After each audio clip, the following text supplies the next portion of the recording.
જી આજ રોજ દાહોદ જિલ્લા કલેક્ટર કચેરી એ અમે આમ આદમી પાર્ટી વતી કલેક્ટર સાહેબને આવેદનપત્ર આપ્યું છે। 5મી સપ્ટેમ્બર દિવસ છે આજે, અને શિક્ષકોનું આ ગુજરાતમાં માન સન્માન જળવાતું નથી। જ્યારે અગાઉ મહાભારત રામાયણ હોય ત્યારે શિક્ષકને ગુરુ કહેવામાં આવતો હતો, અને હાલ પણ એ ગુરુ શિષ્યની પરંપરા છે। ત્યારે શિક્ષક આજે નમાલો બન્યો છે।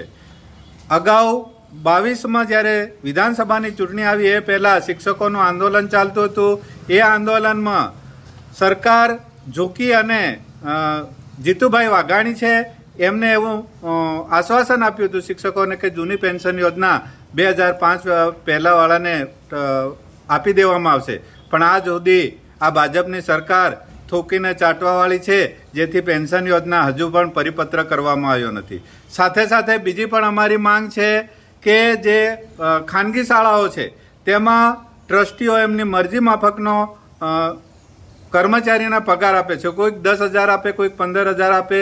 તો ખરેખર દરેક ખાનગી સ્કૂલમાં કમ્પ્લેટ રૂલ્સ હોવો જોઈએ કે જે ફિક્સ આપતા હોય એ દરેકને મળવો જોઈએ। આમાં અન્યાય થઈ રહ્યો છે।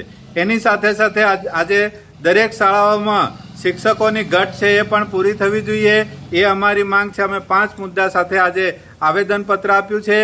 હજી જે ટેટ ટાટના જે બાળકો આજે યુવાનો બેકારો રખડી રહ્યા છે એમને નોકરી નથી મળતી, અને અહીંયા શાળાઓમાં આજ સુધી ખાલી જગ્યાઓ પડી છે, તો એ ભરતી થવી જોઈએ એવી અમારી માંગ છે।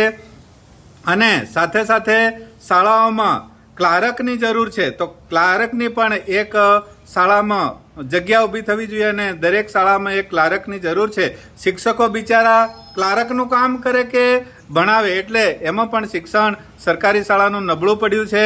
સાથે સાથે વ્યાયામ શિક્ષક લેવાવો જોઈએ, ચિત્રનો શિક્ષક લેવાવો જોઈએ, અને જે કોઈ શિક્ષક અત્યારે નહીં મૂકવામાં આવતા એ તમામ ઘટ પૂરી કરવા માટે અમારી આમ આદમી પાર્ટી વતી માંગ છે। અને આ સરકાર જો એ માંગ અમારી પૂરી કરવામાં નહીં આવશે તો જતા દિવસે અમે સરકાર જે શિક્ષકો છે એમની સાથે રહીશું અને આંદોલન પણ કરવાના છે।